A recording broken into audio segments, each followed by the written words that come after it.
Avant la création de l'homme, au verset 26 du premier chapitre, il y a cette petite phrase extrêmement importante, comme si les Elohim se réunissaient après qu'ils se soient vidés à leur tour dans ce qui est exprimé à travers tout le premier chapitre de la Genèse, le monde minéral, le monde végétal, le monde animal.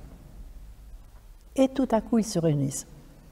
Faisons un Adam dans notre image, capable de ressemblance, et qu'il domine sur les poissons de la mer, sur les oiseaux du ciel, etc.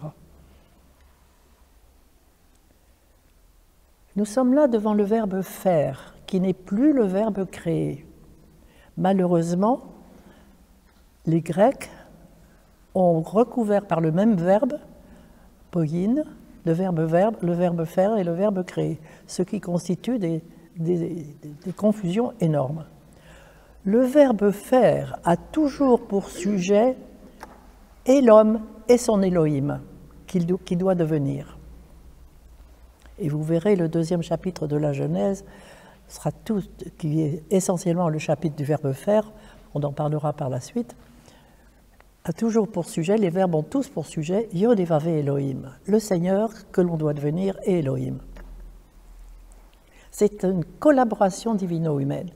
Ce qui veut dire que lorsque les Elohim se réunissent pour dire « faisons un Adam », ça veut dire qu'Adam est déjà là, mais non encore différencié de Dieu, qui n'a pas encore créé, qui n'a pas encore posé dans le voir.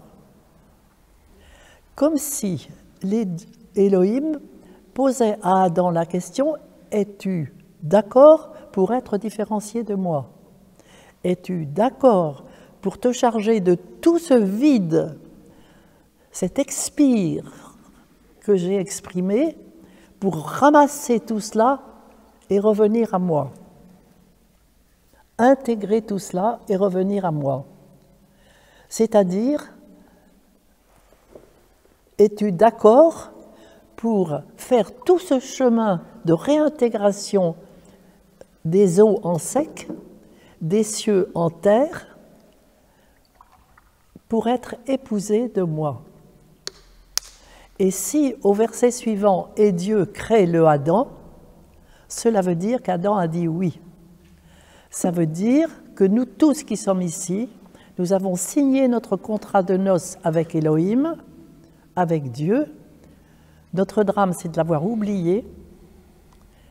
Mais la vraie liberté, la seule grande liberté de l'homme est là. Il a signé son contrat de noces et il n'est véritablement libre que quand il obéit à ce contrat de noces. La liberté est une obéissance à ce contrat de noces. Et c'est quelque chose de vraiment, je trouve, tout à fait bouleversant. Alors ça sera à Adam, qui est le dernier vidé des Elohim. C'est le rampant de la Hadama, la Hadama étant la matrice intérieure à l'homme.